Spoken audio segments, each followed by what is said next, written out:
Welcome back to Void of Fears. Before we jump into today's story, I've got to ask for a quick favour. If you could smash that like button, drop a comment below, and hit subscribe if you haven't already. It seriously makes a huge difference. YouTube's algorithm loves that stuff, and it pushes my videos to new viewers who might dig these stories too. I really appreciate every single one of you who takes the time to do that. It means the world to me and helps keep this channel growing. Alright, enough of me rambling. Let's dive into today's story. For decades, Pluto was just a distant, icy world at the edge of our solar system. A frozen rock that took decades to reach. Barely worth the fuel it cost to send a probe that far out into the void. But what if its remote location was a deliberate shield, guarding something ancient and unspeakable? What if the cold and the dark weren't barriers at all, but exactly the environment they preferred? My name is Dr. David Mercer, and I'm 72 years old now. Old enough that the truth matters more than my safety. For 40 years, I've kept a secret that's eaten away at me like acid, and I'm done being silent, because what's coming can't be stopped by silence anymore. This story begins on a Thursday morning in February 1983. I was 31 years old, working as a deep space network engineer at the Goldstone Observatory in California. I'd been with NASA for 6 years, good years, working on communications for the Voyager missions mostly. I loved feeling connected to those lonely spacecraft billions of miles away, our fragile voices reaching across the cosmos. Then, a man in a black suit appeared at my workstation without announcement, without clearance badge, without explanation. He handed me an envelope and left before I could ask his name. Inside was a single page with coordinates in the Mojave Desert, and a date, February 28th, 1983. Report at 6 a.m. Bring nothing, tell no one. The paper had no letterhead, no signature, no official markings of any kind. I almost threw it away. The whole thing screamed of paranoia and conspiracy, the kind of thing that happens to people who then disappear into bureaucratic black holes. But curiosity is a powerful thing for people like me. We can't help ourselves. We need to know. So I drove into the desert that Thursday morning, following increasingly vague directions until I found a low concrete building that looked more like a water treatment facility than anything connected to space exploration. No signs, no markings, just a heavy steel door and a camera above it watching my approach. The door opened before I could knock, and a thin man with grey hair and intense eyes that never seemed to blink enough gestured me inside without a word. This was Dr. Leonard Pritchard, though I wouldn't learn his name for another hour. He led me through corridors that descended far deeper than that small building should have allowed, down into a facility that spread out beneath the desert floor like a buried secret. The control room was smaller than any NASA facility I'd seen, just 9 workstations arranged in a semicircle, facing a main screen that dominated the far wall. 3 other people were present that first day, and Leonard introduced them with the efficient brevity of a man who'd given this speech before. Dr. Ann Whitaker was a geologist in her 40s with kind eyes and hands that never stopped moving, always fidgeting with a pen or adjusting her glasses. Dr. Peter Gorski was a communications specialist who barely looked up from his console, his attention fixed on waveforms scrolling across his screen. The third person, a woman named Jennifer Hayes, who handled logistics, gave me a brief nod and returned to her work. Leonard sat me down at an empty workstation and began talking without preamble, his voice low and urgent, as if the walls themselves might be listening. There's a probe, he told me, Project Coldreach, launched in 1977, the same year as Voyager, but you've never heard of it because it was never announced, never celebrated, never acknowledged to exist. While the world was watching Voyager's grand tour of the outer planets, we sent something else into the dark. something with one destination and one purpose. He brought up an image on the main screen, and I saw a spacecraft that resembled Voyager, but darker, more angular, bristling with instruments I didn't recognize. The probe's name was Erebus, named after the personification of deep darkness in Greek mythology, and it was headed to Pluto. I asked the obvious question, why spend billions on a secret mission to a frozen rock at the edge of nowhere? And Leonard's answer changed everything I thought I knew about our place in the universe. The Pioneer Anomaly, he said, and I felt my stomach drop because I knew what that meant. Everyone in the Deep Space Network knew about Pioneer 10 and 11, launched in the early 70s to study Jupiter and Saturn. Both spacecraft had experienced unexplained deceleration in the outer solar system, slowing down in ways that violated our understanding of orbital mechanics. The official explanation was thermal recoil from the spacecraft's own heat radiating into space, and most people accepted that because it was plausible enough and didn't require imagining anything unsettling. But Leonard told me that wasn't the whole truth, wasn't even close to the truth. Pioneer 10 and 11 didn't just slow down. They received interference, brief signal intrusions that didn't come from the spacecraft, didn't come from Earth, didn't come from anywhere we could identify. Pulses of organized energy that affected their trajectory, that touched them across the void like invisible hands reaching out from the dark. He pulled up data files that I'd never seen before, classified documents showing waveforms and signal analyses that made no sense according to conventional physics. Something in the outer solar system was pulling on the Pioneer spacecraft, interacting with them in ways we couldn't explain.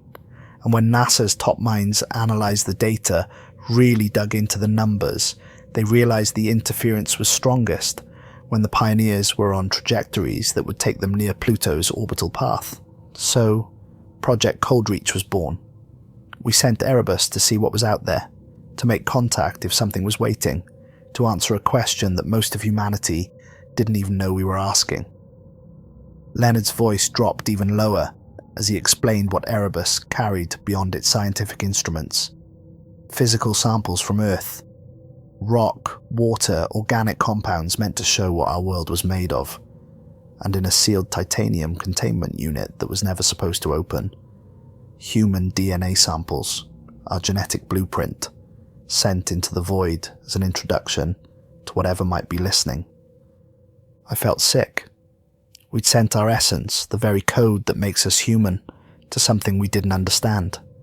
Something that had demonstrated the ability to manipulate spacecraft across billions of miles. But Leonard wasn't finished. Erebus will reach Pluto in October of 1990, he said. After 13 years of flight, it'll enter orbit and begin its survey. Your job, Dr. Mercer, is to monitor incoming telemetry and maintain the communication link. You'll work 12-hour shifts, and you will never speak of this work to anyone outside this facility. Your family will think you've transferred to a mundane desk job. Your friends will think you've become boring. And you'll let them think that because the alternative is a breach of national security that will destroy your life. I signed papers that day, documents so thick with legal language that I barely understood what I was agreeing to, and I became part of something that officially didn't exist. The next 7 years were the strangest of my life. I worked those 12-hour shifts in that buried facility, monitoring Erebus as it sailed through the outer dark. The team grew to 9 people total over the years, each brought in like I had been with mysterious envelopes and vague instructions. We became a strange little family in that windowless facility. Anne would bring homemade cookies on Fridays that we'd eat during shift changes. Peter told the same terrible jokes over and over until they somehow became funny through sheer repetition. We celebrated birthdays and holidays in that control room, always with one eye on the telemetry from Erebus, watching the astronomical units count down as the probe closed the distance to its target. Sometimes I forget we were doing anything unusual at all. It felt like any other NASA mission, just quieter, more isolated, conducted in a tomb of concrete beneath the desert, instead of in the bright public facilities where real space exploration happened. Then, October 15th, 1990 arrived, and everything changed. I was on duty that night, 9:34 p.m, monitoring the telemetry feeds while nursing my third cup of coffee and fighting the drowsiness that always came during the quiet hours. The alert sounded so suddenly that I jumped, splashing hot coffee across my console and swearing as I fumbled for napkins while simultaneously pulling up the incoming transmission. The main screen filled with an image, and I forgot about the coffee, forgot about everything except what I was seeing. Pluto's surface stretched across the frame, grey and cratered and ancient, exactly what we'd expected to see. But in the foreground, unmistakable and impossible, was a field of standing stones that had no business existing on a frozen world at the edge of the solar system. They were black, blacker than the shadows around them, blacker than space itself. The stones seemed to absorb light instead of reflecting it, creating zones of absolute darkness that hurt to look at. There were thousands of them, each roughly 20 feet tall based on the scale references from Erebus's instruments, and they were arranged in perfect concentric rings that spread out for miles across Pluto's surface. The precision was absolute, the spacing exactly uniform, down to the centimetre. These weren't natural formations, weren't frost heaves or volcanic remnants or any geological process I could conceive of. They were built, constructed with mathematical precision by something that understood geometry and purpose. I called Leonard immediately, waking him from sleep with the panic evident in my voice. Within an hour, the entire team had assembled, stumbling in from their homes still in pyjamas and bathrobes, and we stood in front of that image in silence for a long time, because none of us knew what to say. Anne was the first to speak, her voice barely above a whisper. Could they be natural? Some kind of crystallization pattern we've never observed before? But she was shaking her head even as she asked it, already knowing the answer. Look at the spacing, she said, pointing to measurements she'd already started calculating. It's exactly uniform, down to the centimetre. Nature doesn't work like that. Nature is messy, chaotic, beautiful in its randomness. This is designed. Peter asked the question we were all thinking, then who built them and when? The silence that followed was heavy with implications we weren't ready to face. Over the next 2 days, Erebus sent back hundreds of images as it orbited Pluto, each one revealing more details that made the mystery deeper and more disturbing. The stones weren't just black, they seemed to drink in the faint sunlight that reached Pluto's surface, creating pools of shadow that extended far beyond where shadows should naturally fall, and the arrangement, when we mapped it fully, formed a spiral pattern that reminded me uncomfortably of a galaxy viewed from above or water circling a drain. Day 3 arrived, October 18th, and Erebus made its closest approach to the stone field, passing just 800 miles above the surface. I was monitoring telemetry at 1:43 in the morning, fighting to stay awake with my fourth cup of coffee, when every instrument on the probe spiked simultaneously. Electromagnetic surge, massive and sudden, coming from the stones. I shouted for Leonard, and within seconds he was beside me, both of us staring at readings that shouldn't have been possible. "They're active," he whispered, and I could hear the fear in his voice. "They're generating a field." The stones weren't dormant monuments or ancient ruins. They were functional, operational, powered by something we couldn't detect, and they were responding to Erebus's presence.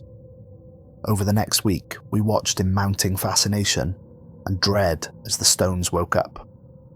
Every time the probe passed overhead, the electromagnetic field intensified, growing stronger with each orbit as if the stones were powering on after eons of dormancy, stretching and yawning and remembering their purpose. I started having nightmares during those days. I'd dream of standing in that field of stones, the black monoliths towering over me, like silent judges, and I'd feel them watching, even though they had no eyes, no visible sensors, nothing that should have been capable of observation. But they watched anyway, with some sense I didn't have a name for, some perception that existed outside the normal rules of reality. I'd wake up sweating and shaking, and I'd see the same haunted look in Anne's eyes, the same exhaustion in Peter's face. We were all dreaming of the stones, all feeling their attention across billions of miles like a weight pressing down on our minds. Peter spent 5 days analysing the electromagnetic signatures, barely sleeping, barely eating, just sitting at his console with headphones on listening to the converted audio of the field's fluctuations. The sound was hypnotic, a pulsing rhythm that rose and fell in patterns that almost seemed musical. On day 12 he called an emergency meeting, his voice hoarse from exhaustion and his hands shaking as he pulled up his analysis on the main screen. "It's not just an electromagnetic field," he said. "The stones are broadcasting. The field modulates in regular patterns, organised and deliberate. It's a transmission, a signal being sent somewhere." Anne asked the obvious question, "Broadcasting what?" And Peter shook his head. "I don't know yet, but I know what direction it's aimed." He pulled up a star chart on the screen, highlighting a vector that pointed away from Pluto, away from the Sun, away from any planet in our solar system. "Out," he said, "beyond the Kuiper belt, into deep space, toward nothing we can identify." Leonard asked if it could be responding to Erebus, sending a signal to whoever built the stones, and Peter's expression told us everything we needed to know before he even spoke. "That's exactly what I think it is," he said. We showed up. It called home. The room went very quiet as we absorbed the implications. The signal was racing out into the dark at the speed of light, carrying a message we couldn't read to recipients we couldn't imagine, and there was nothing we could do to stop it, or recall it, or pretend it wasn't happening. "How long has it been broadcasting?" I asked, and Peter checked his notes with trembling fingers. "Constantly since the first close approach. 9 days and counting, getting stronger every hour." I thought about that signal racing through the void, crossing distances that light itself took years to traverse, carrying news of our arrival to something that might have been waiting for exactly this moment. And I wondered what we'd just done, what chain of events we'd set in motion that could never be undone. Day 15 changed everything. I was on night shift again, alone in the control room at 11:47 p.m, when alarms started blaring across my console. Critical system failure on Erebus. The containment unit had opened. I stared at the error message for several seconds, not understanding what I was reading, because it made no sense. The containment unit was a sealed titanium cylinder, designed to withstand the vacuum of space indefinitely, with no mechanism for remote unlocking, no way to open except by physically cutting through the metal. But it had opened, on its own, from the inside. I called Leonard at home, waking him from sleep for the second time in 2 weeks, and he was at the facility within 40 minutes, arriving dishevelled and wild-eyed. "Show me," he demanded, and I pulled up the diagnostic logs. The containment unit's seal had unlocked from the inside. Not broken or forced, but deliberately opened, as if by design. "That's impossible," Leonard said, leaning close to the screen. "There's no mechanism for internal unlocking. It's a sealed container." "I know," I replied, "but it opened anyway." We stared at the data together, looking for some explanation that made sense, some system malfunction or sensor error that would let us pretend this was normal. But the logs were clear. The seal had unlocked cleanly and completely, and the containment unit now stood open to the vacuum of space, its precious cargo of human DNA exposed to whatever existed in the void around Pluto. At 7:28 that evening, Erebus's external cameras activated on their own, another system we had no remote control over, another autonomous action that shouldn't have been possible.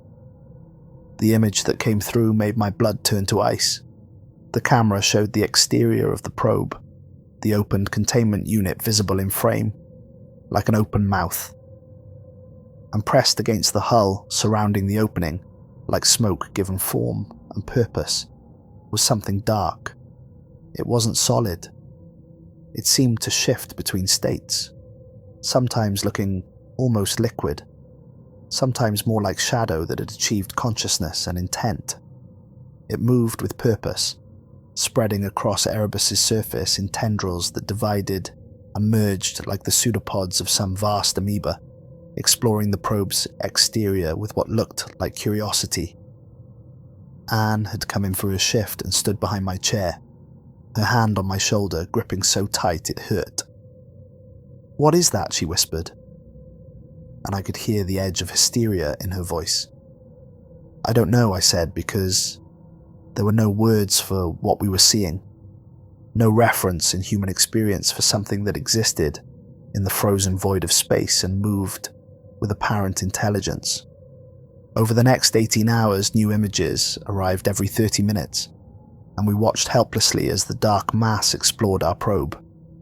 It seemed curious, investigative, touching instruments with those flowing tendrils as if trying to understand what they were for. In some images, parts of it would thin until nearly transparent, and we could see the probe's structure through it like viewing something through dirty glass. In others, it would thicken into something almost solid, almost corporeal, as if it was learning how to interact with physical matter. And it grew. Each image showed it larger, spread further across Erebus's surface, claiming more territory with each passing hour. We counted 47 images before everything changed. The timestamp read 2:11 p.m, and I was preparing to log the next routine transmission when the image appeared on screen and someone in the control room screamed. The mass had pulled itself together, consolidated into something more cohesive, and it had formed a structure that made my mind rebel against accepting what I was seeing. An eye, not a human eye, not anything that belonged to any creature I'd ever studied or imagined. The pupil was vertical, a thin black slit like a cat's but larger, dominating the center of the structure. The iris was geometric, made of interlocking angular patterns that hurt to focus on, that seemed to shift and reconfigure themselves as I watched. But it was undeniably an eye, and it was looking directly into the camera. Looking at us. "Turn it off," someone said, their voice high and panicked. "Turn off the camera." "We can't," Leonard said quietly. "We have no control. Erebus is doing this on its own, or something else is controlling it now." I stared into that alien eye across billions of miles and felt something stare back, felt awareness and intelligence and recognition. It knew what I was. It had seen humans before. The next image arrived 30 minutes later and showed the mass withdrawing, pulling away from Erebus in a smooth, flowing motion that looked almost graceful. It moved back toward Pluto's surface, descending towards the stone field, and in the final clear image we could see it entering the spaces between the stones like smoke, being drawn into a ventilation system, and then the stones began to glow. It was faint at first, barely visible against Pluto's surface, just a soft luminescence from within the black material that pulsed in waves. The waves moved through the field like ripples spreading across water, and the spiral pattern became obvious now, the light flowing inward, towards the center in a hypnotic rhythm that made me think of a heartbeat or a countdown. "It went home," Peter said softly. "It came to investigate what we brought, and now it's reporting back to whatever is waiting." "Reporting to what?" I asked, but none of us wanted to voice the answer because speaking it would make it real. Day 19 arrived and the broadcast from the stones changed. The electromagnetic field tripled in strength and the modulation pattern became more complex, carrying more information at a higher density than before. Peter worked around the clock to decode it, setting up analysis systems and equipment that NASA would never have approved, jury-rigging connections and processes in ways that violated every safety protocol. His hands shook from exhaustion and too much caffeine, but he wouldn't stop, wouldn't sleep, driven by the need to understand what message was being sent out into the dark. On day 21, he announced his findings in a closed-door meeting, and I watched the colour drain from Leonard's face as Peter explained what he'd found. "The signal contains coordinates," Peter said, "stellar coordinates pointing to specific locations in space." Anne pulled up the coordinates on her screen and gasped. "Those aren't in our galaxy," she said. "Those point to Andromeda, 2.5 million light-years away." "There's more," Peter continued, and his voice was shaking now.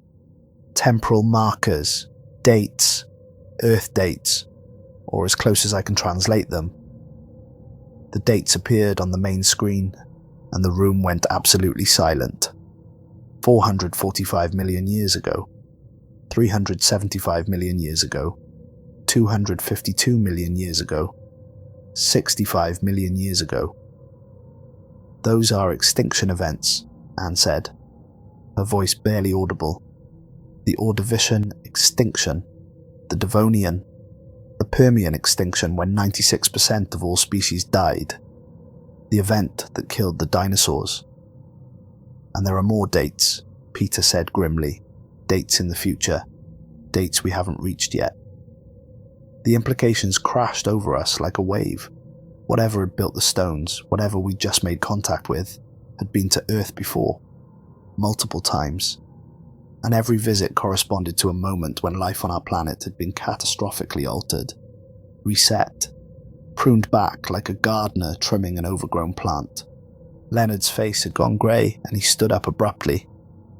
"We need to contact headquarters," he said. "This is beyond our clearance level, beyond our ability to handle."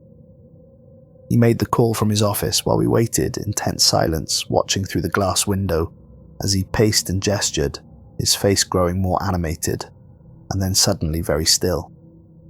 When he emerged, he locked the facility door behind him with a heavy metallic clunk. "Nobody leaves," he said. "We're in lockdown until further notice." 2 days later, 3 men in suits arrived, appearing at the facility door without warning or announcement. They didn't introduce themselves, didn't give names or departments or any indication of who they worked for. The oldest one had steel grey hair and eyes like chips of ice, and Leonard called him Deputy Director Hayes, with a deference I'd never heard in his voice before. Hayes listened to our briefing in complete silence, reviewing all our data, all our recordings, every image and analysis we'd compiled over the past 3 weeks. When we finished, he sat back in his chair and looked at each of us in turn, his expression unreadable. "You're wondering why there was no panic," he said finally. "Why we're not scrambling fighter jets, or calling the president, or evacuating cities. You're wondering why I'm so calm about discovering evidence of alien intelligence that's been interfering with Earth for hundreds of millions of years." He pulled out a thin folder from his briefcase and set it on the table. "Project Coldreach was never just a research mission," he said. "It was the 4th attempt. There have been 3 previous incidents. 3 other times we've detected anomalous activity in the outer solar system. 3 other times we've made contact with something we don't understand. Each time we pulled back before what we call progression." "What's progression?" I asked, and Hayes looked at me with those cold eyes. "When they start coming closer," he said simply. "When they take an active interest instead of passive observation. When they decide to visit." The room went silent except for the hum of electronics and the faint whisper of the ventilation system. "Erebus was sent to draw them out," Hayes continued, "to confirm what we suspected, that there's something in the outer dark, something old and patient, something that's been watching us for a very long time. The DNA samples weren't an introduction, they were a test. We needed to know if they were interested in us, specifically, or just in any biological matter. We needed to know if we'd already been marked, already been catalogued in whatever records they keep, and he asked, looking at us with an expression that might have been pity. "They're interested," Hayes said. "Very interested. The broadcast to Andromeda is a problem, a significant problem, but it's a problem we've been preparing for." He wouldn't tell us what those preparations were, wouldn't elaborate on what the government had been doing in secret while the rest of humanity remained ignorant of the truth. Instead, he gave us new orders.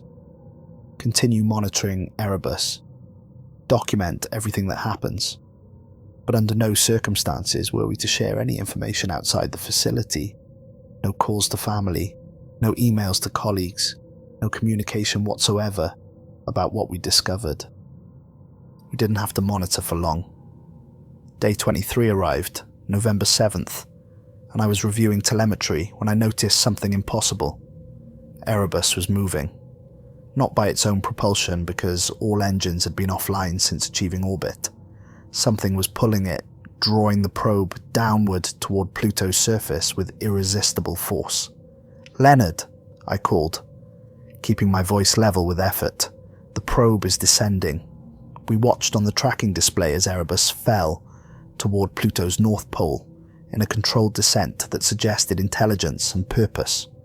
The cameras activated automatically and showed us the surface rushing up to meet the probe. There was a crater there at the pole, perfectly circular, 5 miles across. We noted it in earlier images, but thought nothing of it. Because Pluto was covered in craters from billions of years of impacts, but as Erebus descended, we saw what we'd missed before. At the center of the crater was an opening, a shaft descending into the ice, with walls so smooth and straight they could only be artificial. "It's pulling the probe inside," Peter said, his voice breaking with panic. "Something down there wants to examine it up close." The shaft was dark, but Erebus's lights illuminated the walls as it fell, and those walls were machined to perfection, smooth as glass, with what looked like seams or joints every 100 meters. This wasn't a natural cave or lava tube. This was constructed, built with technology and purpose. 1 mile down, 2 miles, 5. At 10 miles deep, the shaft opened into a chamber, and the image that came through at 11:58 p.m. will haunt me until the day I die. The chamber was vast, stretching beyond the range of Erebus's lights into darkness that seemed to go on forever. The walls were covered in the same black stone from the surface field, but these stones had something carved into them. Images. Thousands upon thousands of images, covering every surface in a record of something I couldn't begin to comprehend. Some were recognizable. Planets in our solar system, but from millions of years ago. Mars with vast oceans covering its northern hemisphere. Venus with thick atmosphere and what might have been continents. Earth with land masses arranged in configurations I'd never seen. Continents that existed before plate tectonics reshaped our world. Others showed places I didn't recognize. Alien landscapes with purple skies and mountains that bent at angles that defied geometry. Oceans that seemed to flow upward instead of across. Cities of impossible architecture that hurt to look at, that made my eyes water and my head ache. And creatures. Things with too many limbs and eyes in the wrong places. Things that looked like they belonged in the deepest ocean trenches but stood upright on land. Things that defied biology and physics, that my mind couldn't quite process into coherent images. Among them, scattered throughout the carvings, were human figures, or close to human, primitive versions of us, ape-like, but with knowing eyes and tool-using hands. "They've been watching us," Anne said, and I turned to see tears streaming down her face. "Since before we were us, since before we were even human." They watched us evolve. The camera panned slowly as Erebus rotated, descending into the chamber's center, and that's when we saw it. In the heart of that massive space, sitting on a throne of black stone, was something that my mind still refuses to fully acknowledge. I can't describe what we saw because my brain won't let me form a clear picture of it. It was massive. large enough that Erebus's lights couldn't illuminate all of it at once, and it might have been alive, or it might have been a statue, or it might have been something between those states, something that existed in a way we don't have words for. It was holding something in appendages that might have been hands or might have been something else entirely. A sphere that contained swirling lights, points of luminescence that looked exactly like stars. I could see galaxies in miniature, spiral arms and dust clouds, and the familiar shapes I'd spent my career studying. The thing was holding our galaxy, or a representation of it. Or maybe not a representation at all, but the actual thing somehow contained and compressed and held like a toy. The final image zoomed in on that sphere, and I could see the Milky Way in perfect detail, exactly as it appeared in our most sophisticated astronomical surveys. And there, among billions of stars, highlighted somehow in a way I couldn't explain, was our sun. A small yellow star in an unremarkable spiral arm, marked and noted and known. Then, at 3:17 a.m. on November 8th, all transmission from Erebus ceased. No telemetry, no images, no carrier signal. The probe was just gone, as if it had never existed, swallowed by whatever waited in that chamber beneath Pluto's frozen surface. Deputy Director Hayes was on site within 6 hours, arriving with more men in suits who immediately began disconnecting equipment and boxing up hard drives. He reviewed the final transmissions once, his face showing no emotion whatsoever, then ordered the facility shut down. Project Coldreach is terminated, effective immediately, he announced to the assembled team. All data will be transferred to secured archives. All equipment will be removed and destroyed. This facility will be decommissioned, and all personnel will be reassigned. What about Erebus? I asked. What about what we found down there? There is no Erebus, Hayes said, looking at me with those ice chip eyes. There never was. The probe was lost due to system failure in the outer solar system. That's the official record, and that's the only story anyone will ever tell. He handed each of us a document so thick it could have been a novel. Non-disclosure agreements with language so broad and threatening that signing them felt like selling our souls. But we signed because we understood the unspoken alternative. Sign and live comfortably, refuse and disappear. With the agreement came compensation, early retirement with full pension, regardless of age or years of service. I was 36 years old. I could retire and never work again, live comfortably for the rest of my life, as long as I stayed silent about what I'd seen. I took the offer. We all did. What choice did we have? The facility was dismantled in a week. I watched them rip it apart, haul away equipment in unmarked trucks, bring in construction crews who filled the underground portions with concrete until there was nothing left but a flat patch of desert that looked like it had never been disturbed. I went back to a normal life, or tried to. I got a job teaching physics at a community college. I dated and travelled and did all the things normal people do. But I never forgot what I'd seen in that chamber. How could I? The image was burned into my mind. That thing on its throne holding our galaxy, like a child holds a snow globe. 3 weeks after Project Coldreach ended, Dr. Pritchard died in a single vehicle collision on a desert highway. The police said he'd fallen asleep at the wheel, which seemed plausible enough except that Leonard never drove when he was tired and had been in perfect health. 2 months later, Dr. Gorski died of a massive heart attack at age 48. He'd passed a complete physical just 3 weeks before, with flying colours. I attended both funerals and saw Anne Whitaker at Leonard's service. We didn't speak about the project, didn't acknowledge what we'd been through together, but I could see the fear in her eyes. The same fear I saw in my own mirror every morning, the growing certainty that we were being eliminated one by one. Anne died in 2001. The official cause was suicide, pills and alcohol in her apartment, but I never believed it. Anne loved life too much, loved geology and hiking and her garden. She wasn't depressed. She was terrified. Over the next decade, 6 of our 9-person team died under various circumstances. Car accidents and heart attacks and cancer and suicide.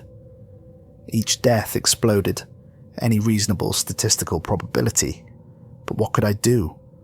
Who would I tell? Who would believe me? I became convinced that they were tying up loose ends, eliminating everyone who knew the truth about what we'd found.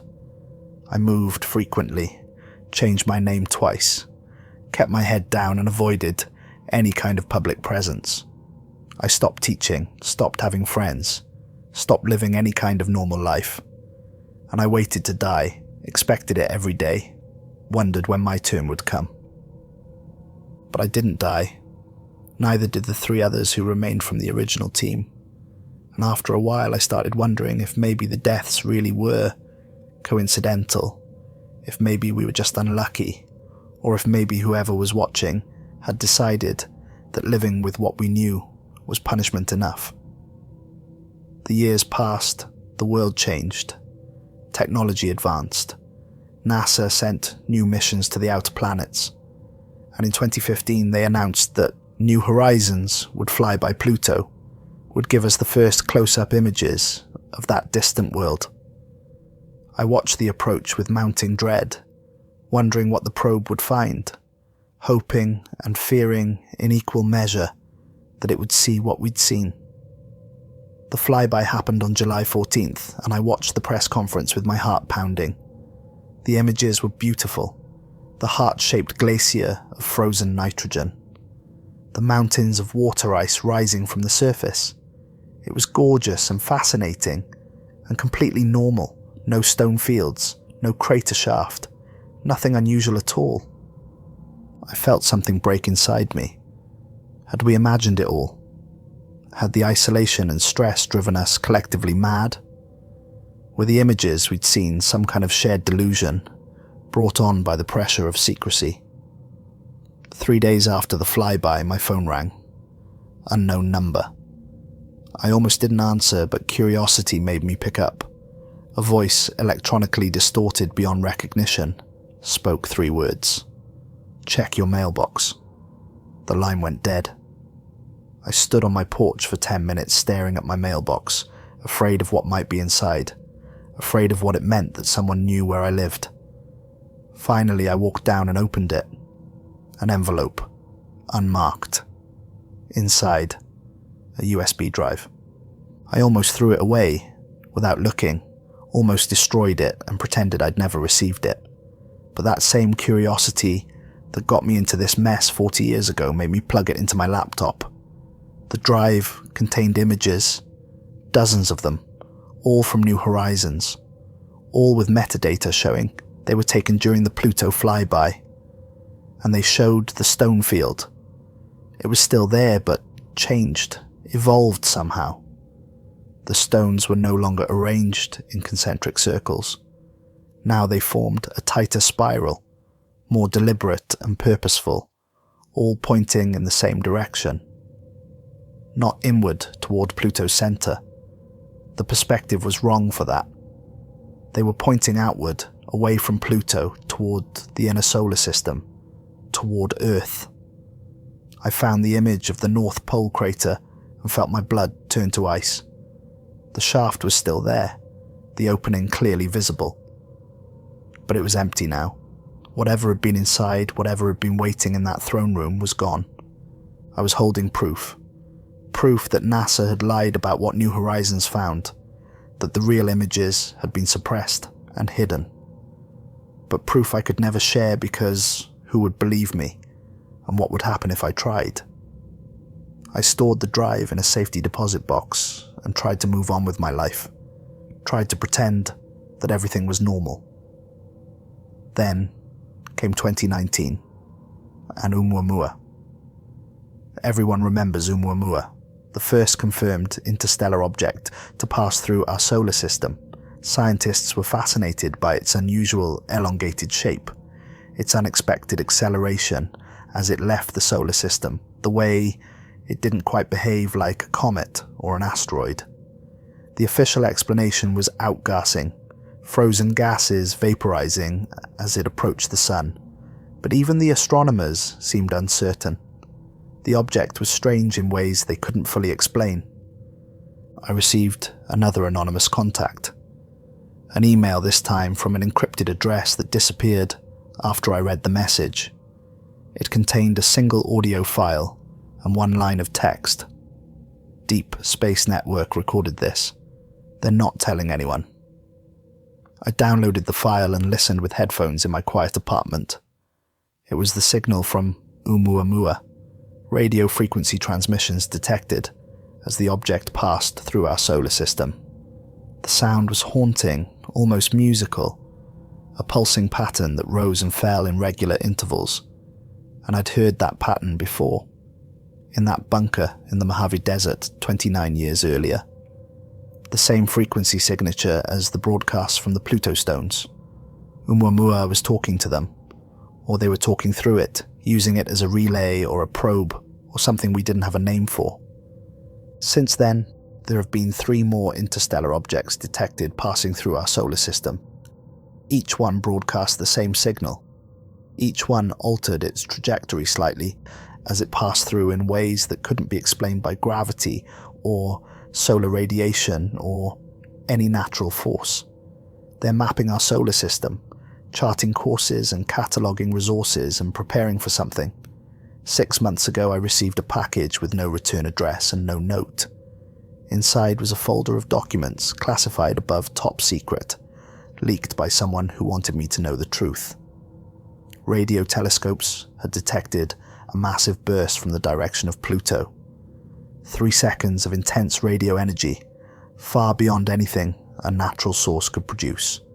The burst contained a repeating sequence, and when converted to binary and processed into image format, it showed a star chart. Our sun highlighted in the center and a trajectory line, something moving through space toward our solar system. The documents included velocity calculations and mass estimates based on gravitational effects. Whatever was coming was massive, at least a mile across, maybe larger. And it was moving fast, far faster than any natural object, propelled by something that wasn't conventional physics. At its current speed, it would reach the outer solar system in 2047, just 22 years from now. That's why I'm telling you this. That's why I'm breaking 40 years of silence and risking whatever consequences might come. We sent Erebus to Pluto in 1977. We opened that containment unit and spilled our DNA into the dark and announced ourselves to something that had been waiting for eons. And it answered. The stones weren't built by them. They were built for them by whoever came before, whoever visited Earth in the deep past and left markers and beacons. A sign that said, here there be monsters, or here there be cattle, or here there be something worth harvesting. We thought Pluto's distance kept us safe. We thought the cold and the dark were barriers that protected us from whatever lurked in the outer reaches. But maybe that's exactly the environment they prefer. Maybe the outer dark is a highway for them, and they've been using it for millions of years, visiting world after world, tending their garden of civilizations. The extinction events in Earth's past, those moments when the fossil record shows sudden catastrophic change, they line up perfectly with the dates in that broadcast. The Permian extinction when 96% of all species died, the event that killed the dinosaurs. Others we don't even have names for yet, buried so deep in geological time that we've barely begun to understand them. They've been here before. They've been watching us since before we evolved, watching and waiting, and occasionally reaching down to reshape life on our planet according to some design we can't fathom. And in 1990 we told them we were ready. We reached out and announced our presence and showed them what we'd become. We thought we were making first contact, taking humanity's first step towards the stars. We were ringing the dinner bell. I'm 72 years old now. I've lived with this knowledge for most of my adult life, and it's been a burden heavier than I can describe. but I'm not afraid anymore. At my age, death doesn't frighten me. What frightens me is dying with this still secret. With humanity unprepared for what's coming.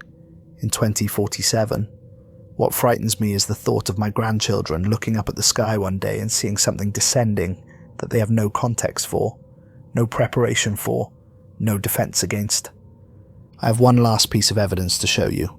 I've kept it hidden for 40 years, never looking at it, too afraid of what I might see or what seeing it might mean.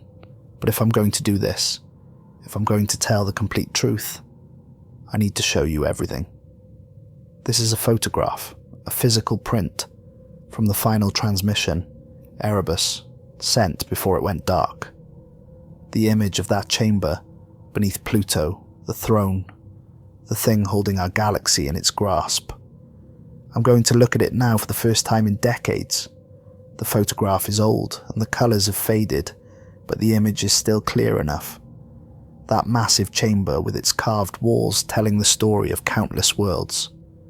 The throne of black stone, and the thing sitting on it that my mind still rebels against acknowledging. I can see it more clearly now than I could in that first moment of shock and horror.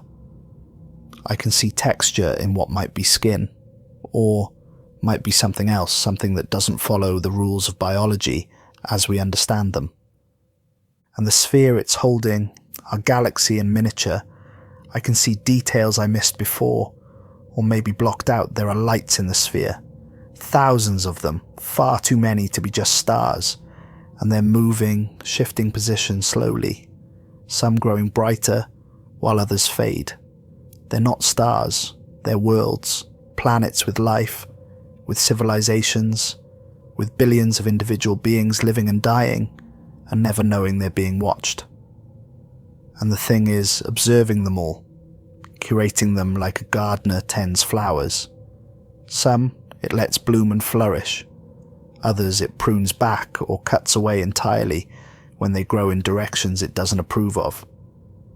There's something else in the photograph, something I didn't notice in the original transmission, or maybe didn't want to notice. In the lower corner, reflected in Erebus's solar panel, I can see space beyond the chamber.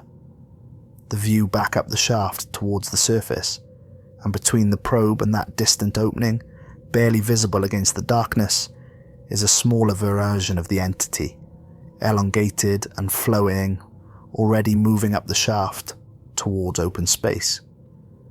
This photograph was taken in November 1990, 34 years ago. If that thing left Pluto then, if it's been moving through space towards the inner solar system all this time, how close is it now?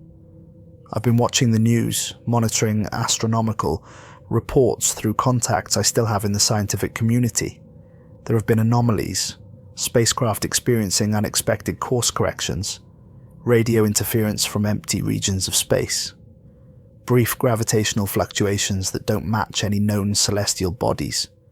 They say space is empty, that the distances between planets are vast and cold and lifeless. But what if that's wrong? What if the dark between worlds is full of things we can't see, things that move through the void the way fish move through the ocean, invisible to us because we're looking for the wrong signs in the wrong ways? Last week, I was contacted by a woman named Caroline. She's the daughter of Dr. Ellen Strauss, a cryptographer who was brought into Project Coldreach briefly in 1990 before being removed from the project. Ellen died in 2003, but she'd kept her own private research, her own investigation into what we'd found. Caroline discovered her mother's journals while cleaning out her house, and the name David Mercer appeared throughout them. She tracked me down and sent me copies. Ellen's journals contained her analysis of those broadcasts from the stones, work she'd continued on her own, despite being officially removed and warned to stay silent. She'd discovered something we'd all missed, something hidden in the temporal markers. The dates of past extinctions weren't just historical records. They formed a pattern, a schedule that repeated with mathematical precision.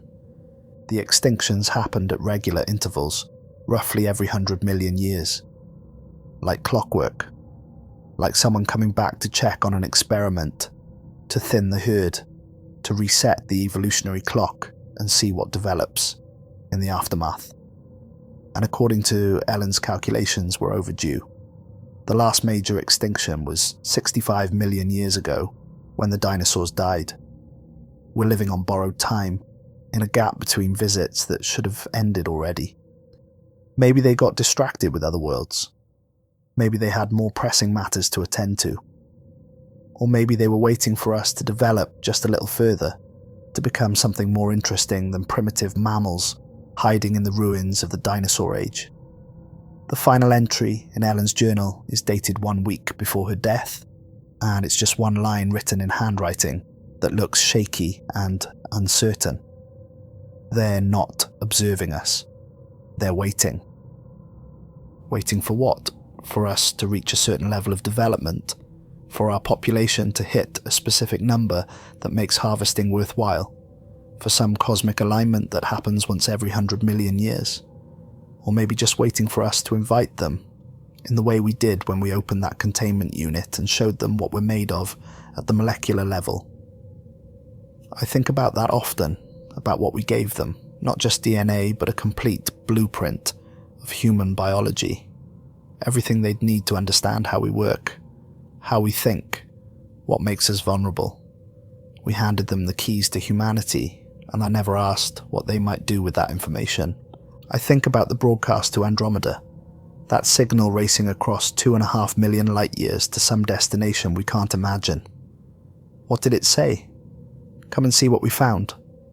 They're ripe for harvest. The gardeners should return to tend this plot. And I think about that massive object detected, moving toward us, due to arrive in 2047. I'll be 94 years old if I live that long. I probably won't. But my children will see it. My grandchildren. Your children. What will they see when it arrives? What will come down from the sky on that day? I don't know, and nobody knows, and that's the most terrifying part. We're facing something we can't comprehend, with technology and weapons designed to fight other humans. Not entities that can cross galactic distances and tend worlds like crops. But I know we need to be ready. We need to be watching. We need to stop pretending the universe is empty and start accepting that we might not be alone, might never have been alone, might be living in a cosmic preserve carefully managed by gardeners we can't even perceive. This is my confession and my warning. This is everything I know, everything I've been hiding for 40 years because I was afraid, and because I was ordered to stay silent, and because part of me hoped that if I just ignored it, the problem would go away. Do with this information what you will. Believe me or don't. Call me crazy, or call me a liar, or call me whatever you need to call me to sleep at night. But when you look up at the stars, remember that something might be looking back. And it's been watching us for a very, very long time, since before we built cities, since before we discovered fire, since before we even walked upright. It watched us evolve from primitive apes into something capable of reaching out and touching the void. And now that we've announced ourselves, now that we've proven we're ready, it's coming to see what we've become.